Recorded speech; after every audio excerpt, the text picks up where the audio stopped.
ساتواں نقص جو اس کتابوں میں موجود ہے،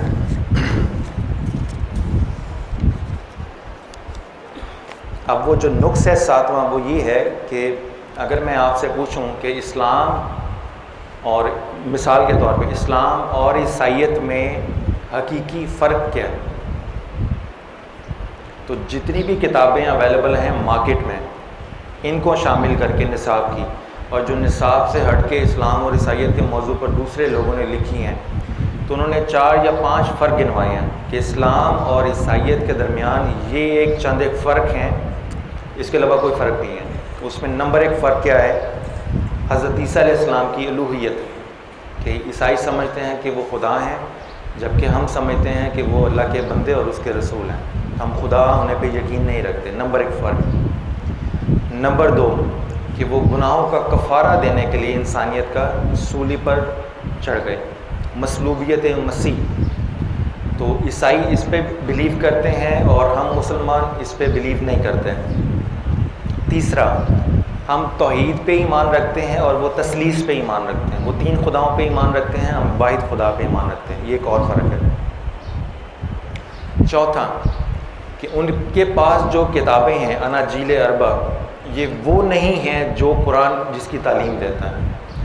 قرآن جس انجیل کی بات کرتا ہے وہ انجیل عیسیٰ ہے، جبکہ ان کے ہاں جو 4 انجیلیں ہیں وہ لوکا کی ہے، متی کی ہے، مرکز کی اور یوحنا کی ہیں، تو یہ وہ کتابیں نہیں ہیں۔ اور پھر کتابوں میں انجیل برناباس کے اوپر ڈسکشن ہوگی، ہم کہیں گے کہ یہ اصل انجیل ہے، اور وہ عیسائی کہیں گے کہ نہیں یہ کسی مسلمان کی لکھی ہوئی ہے، تو اس کے اوپر ڈسکشن ہونی شروع ہو جائے گی۔ آپ ایم اے اسلامک اسٹڈیز کے نصاب میں ان 4 کتابوں کو ملا کے باقی جتنی کتابیں مارکیٹ میں اویلیبل ہیں ساری پڑھ لیں، ان میں کم و بیش صرف ایک یہی نقطہ نظر بیان ہوئے ہیں کہ یہ اسلام اور عیسائیت کے درمیان بنیادی فرق ہے۔ اب جو 7واں پوائنٹ میں لکھوانا چاہ رہا ہوں وہ یہ ہے کہ یہ بات ہے ہی سرے سے غلط ہے، یہ فرق ہے ہی نہیں۔ اب اس کی میں آپ کو وضاحت کر دیتا ہوں۔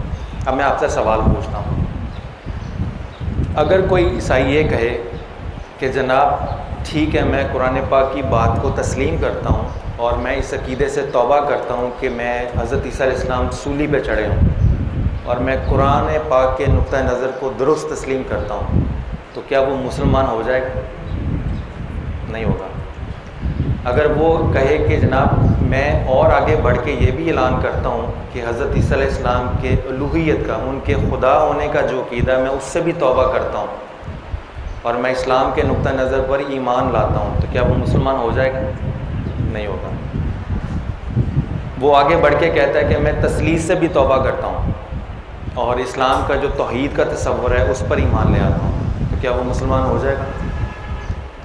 اگر وہ کہتا ہے کہ میں جو یہ اناجیلیں ہیں اس پر ایمان ختم کرتا ہوں اور قرآن پر ایمان لے آتا ہوں، تو کیا وہ مسلمان ہو جائے گا؟ اسی طرح اگر کوئی شخص کہتا ہے کہ ٹھیک ہے میں مسلمانوں کا انجیل برناباس کا جو نقطہ نظر ہے اس کو مان لیتا ہوں اور اپنے نقطہ نظر سے پیچھے ہٹ جاتا ہوں، تو کیا وہ مسلمان ہو جائے گا؟ نہیں ہوگا۔ یہ ساری چیزیں مسلمان ہونے کے لیے ماننا بہت ضروری ہیں، یہ فرق مٹانے بہت ضروری ہیں، مگر فائنل ڈیسیژن کہ وہ مسلمان اب ہو گیا ہے یا نہیں ہو گیا وہ صرف ایک چیز پہ ہوگا کہ کیا وہ حضور صلیٰ والسلام کی نبوت پہ ایمان رکھتا ہے یا نہیں۔ تو اصل فرق کیا ہوا؟ حضور صلیٰ والسلام کی نبوت اور رسالت۔ آپ باقی جتنے فرق ہیں اگر ان کو مانتے چلے جائیں اور صرف ایک کو نہ مانیں تو آپ اسلام میں داخل نہیں ہو سکتے، اور اگر آپ صرف اور صرف ایک کو مان لیں حضور صلی اللہ علیہ وسلم کی رسالت کو، تو باقی سارے فرق آٹومیٹکلی ختم ہو جاتے ہیں، کیونکہ جیسے آپ حضور کی نبوت پہ ایمان لائیں گے وہ باقی ساری چیزیں آپ کی نبوت پر ایمان لانے سے مشروط ہیں۔ تو ان کتابوں میں ایک نقص یہ بھی ہے کہ انہوں نے سارے فرق قائم رکھے ہیں، صرف حضور صلی اللہ علیہ وسلم کی نبوت اور رسالت کا فرق بیچ میں بیان نہیں کیا۔ اس لیے یہ پڑھ کے کوئی جتنا بھی پکا مسلمان ہو جائے حضور صلی اللہ علیہ وسلم کی شان اور نبوت اس کے دل میں اور دماغ میں اجاگر نہیں ہو سکتی۔ ان کتابوں کا ایک یہ بھی نقص ہے۔